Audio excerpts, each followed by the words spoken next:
नमस्कार, मैं हूं नरेश वत्स। इलेक्शन मंत्रा में आपका स्वागत है। मेरे साथ इस समय वैभव डांगे जी हैं, जो कि बिल्ड इंडिया के फाउंडर हैं, क्यूरेटर हैं, उसके रचनाकार हैं। देश में जिस तरह से इंफ्रास्ट्रक्चर गति पकड़ रहा है, उसको सम्मानित करने का कार्यक्रम केंद्रीय मंत्री नितिन गडकरी जी के हाथों से उनको सम्मान मिला है। वैभव जी, देश विकसित भारत की यात्रा की तरफ बढ़ रहा है और उसमें इंफ्रास्ट्रक्चर का बहुत महत्वपूर्ण रोल है। बिल्ड इंडिया की परिकल्पना कैसे हुई? देखिए, किसी भी देश की अर्थव्यवस्था का मूलभूत आधार उसका इंफ्रास्ट्रक्चर होता है, इसलिए उसको आधारभूत ढांचा कहते हैं। और अगर हमारे देश में है, हम अगर विकसित भारत का सपना देख रहे हैं 2047 तक, इस देश को हमें अगर एक इकोनॉमिक सुपर पावर बनाना है, अगर इस देश को हमें $5 ट्रिलियन इकोनॉमी बनाना है, तीसरी सबसे बड़ी अर्थव्यवस्था बनाना है, तो इंफ्रास्ट्रक्चर का सबसे बड़ा उसमें योगदान है। वो शरीर की धमनियों की तरह है। जब तक हमारा शरीर के मसल्स और धमनियाँ मजबूत नहीं होगी तो हमारा शरीर दौड़ नहीं सकता। और हम चाहते हैं इस देश के 140 करोड़ लोगों के लिए अगर देश दौड़े और उन तक विकास की गंगा पहुँचे, तो इंफ्रास्ट्रक्चर उसमें सबसे बड़ा योगदान देता है। और पिछले 10 साल में इस देश ने ये देखा है, चाहे वो सड़कों का आप उदाहरण ले लीजिए, जहाँ 12 किलोमीटर से आज 35 किलोमीटर सड़क बन रही है, चाहे एयरपोर्ट्स ले लीजिए, जहाँ 75 एयरपोर्ट से आज 150 एयरपोर्ट की तरफ हम जा रहे हैं, चाहे मेट्रो ले लीजिए कि 7-8 शहरों से लेकर आज हम 20 शहरों तक जा रहे हैं। लगभग 1200-1300 किलोमीटर की नई मेट्रो अगले 2 साल में ऐड हो रही है। चाहे आप रेलवे ले लीजिए, आज लगभग 1300 नए स्टेशन को रीडेवलप किया जा रहा है। 2023 खत्म होते हो 24 खत्म होते होते 100% इलेक्ट्रिफिकेशन रेलवे का हो रहा है। चाहे आप पोर्ट सेक्टर देख लीजिए, जहां हमारी टोटल हैंडलिंग कैपेसिटी डबल हो गई है पिछले 10 साल में। हमारा टर्न अराउंड टाइम बहुत रिड्यूस हो गया है। चाहे इसलिए इंफ्रास्ट्रक्चर का कोई भी क्षेत्र आप देखेंगे तो उसमें बहुत massive development, phenomenal change, transformation आ रहा है। और उसी के कारण आज जो अर्थव्यवस्था को हम, चाहे कोविड हो, चाहे दुनिया के सामने कितनी भी समस्या आई है, भारत की अर्थव्यवस्था लगातार आगे बढ़ रही है, क्योंकि इंफ्रास्ट्रक्चर पे फोकस भारत का लगातार बना हुआ है। इंफ्रास्ट्रक्चर का कंट्रीब्यूशन लगभग 3.5% है जीडीपी में। हमारे बजट का लगभग 33% इंफ्रास्ट्रक्चर पे जाता है। और जब वो जाता है तो उससे पूरी अर्थव्यवस्था को एक गति मिलती है, और इसलिए इंफ्रास्ट्रक्चर बहुत ज़रूरी है। और ये इंफ्रास्ट्रक्चर बनाते हुए उसका आज हमने उनका सम्मान इसलिए किया क्योंकि ये इंफ्रास्ट्रक्चर बनाते समय उन्होंने देश की कैपेबिलिटी को डेवलप किया। आप चिनाब रेलवे ब्रिज देखिए, भारत के इंजीनियर्स के, भारत की कंपनियों ने दुनिया का अजूबा बनाया है।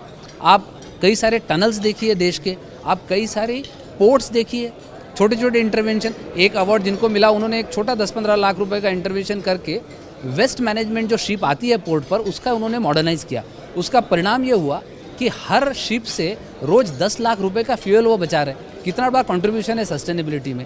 तो ऐसे 50 उदाहरण हम दे सकते हैं इंफ्रास्ट्रक्चर में, जिन्होंने बिगेस्ट कंट्रीब्यूशन हमारे देश में। या जैसे आज NCRTC का RRTS दिल्ली मेरठ शुरू हुआ, या अटल सेतु जो MMRDA ने बनाया, मुंबई ट्रांस हार्बर लिंक जिसको कहते हैं। तो ऐसे कई सारे प्रोजेक्ट्स आज देश में है, जिन्होंने इस देश को पूरी के पूरा ट्रांसफॉर्म कर दिया। एक तरह से वो आज के मॉडर्न दुनिया के, मॉडर्न भारत के आइकॉन्स बन गए हैं ऐसे इंफ्रास्ट्रक्चर प्रोजेक्ट। और इसलिए उसका सम्मान करना ज़रूरी है, क्योंकि उससे इस देश में अगले 50 साल के लिए लोगों को प्रेरणा मिलनी चाहिए। नए नए इनोवेशन, नए नए टेक्नोलॉजीज़ को इस देश में लोगों ने अडॉप्ट करना चाहिए, तभी जाके दुनिया में हम विश्वगुरु बनेंगे।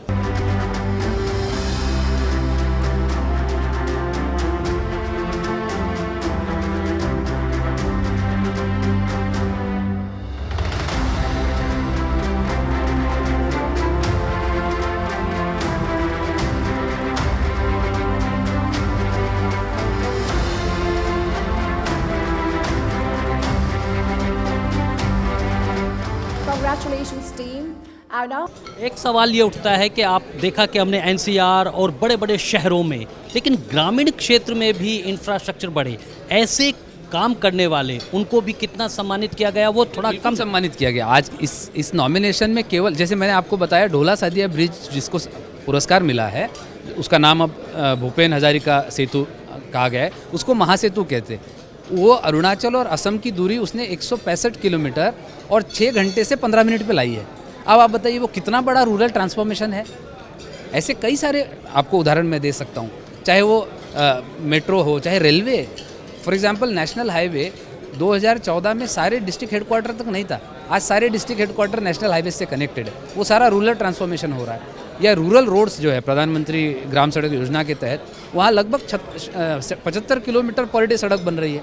तो ये सारा रूरल ट्रांसफॉर्मेशन हो रहा है। ऐसे में आपको कई उदाहरण दे सकता हूँ जो हमारे सुदूर इलाकों में, ग्रामीण इलाकों में, या जैसे अब ये दिल्ली मुंबई ग्रीनफील्ड एक्सप्रेसवे बन रहा है, वो सारा राजस्थान और मध्य प्रदेश के बैकवर्ड एरिया से जा रहा है। उसके कारण लोगों की कनेक्टिविटी बढ़ी, तो वहाँ हमें जो सेवाएं पहुँचानी है, सुविधाएं पहुँचानी है, चाहे वहाँ के कृषि उत्पादन को मार्केट में ले जाना है, उन सब के लिए कनेक्टिविटी सबसे बड़ा कारगर उपाय है। और इसलिए इन प्रोजेक्ट को शहरों तक ये सीमित नहीं है, तो पूरे देश में आप सोचिए 60,000 किलोमीटर का नया नेशनल हाईवे बना है, 76 से 148 एयरपोर्ट बने हैं। अब आप एयरपोर्ट देखिए, छोटे छोटे जगह पे बन रहे हैं, आज छोटा छोटा आदमी उड़ रहा है।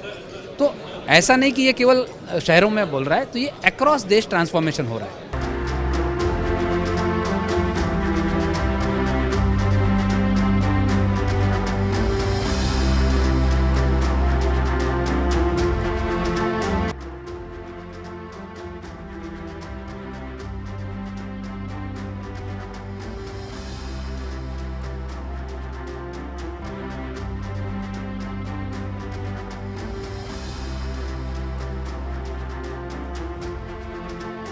लेकिन एक सवाल है, आपने कहा कि ट्रांसफॉर्मेशन हो रहा है, आपने तो सम्मान कर दिया, लेकिन अब जनता से जो विकास के नाम पर वोट लेने का समय आ गया, क्या ये विकास वोटों में तब्दील होगा?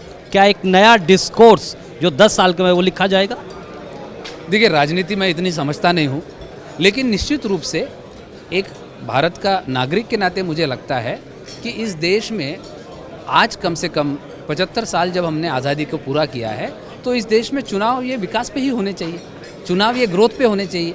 आने वाले सालों में इस देश के युवाओं के लिए विकास कैसे होगा, इस देश को में कैसे अपॉर्चुनिटीज़ क्रिएट होगी, उस पर चुनाव होगा तो इस देश के लिए हितकारी है, ना कि जाति पर या किसी और आधार पर। तो इसलिए मुझे लगता है अगर डेवलपमेंट एजेंडा बनता है तो बहुत ही सराहनीय और सही दिशा में देश का जाना मैं मानता हूँ।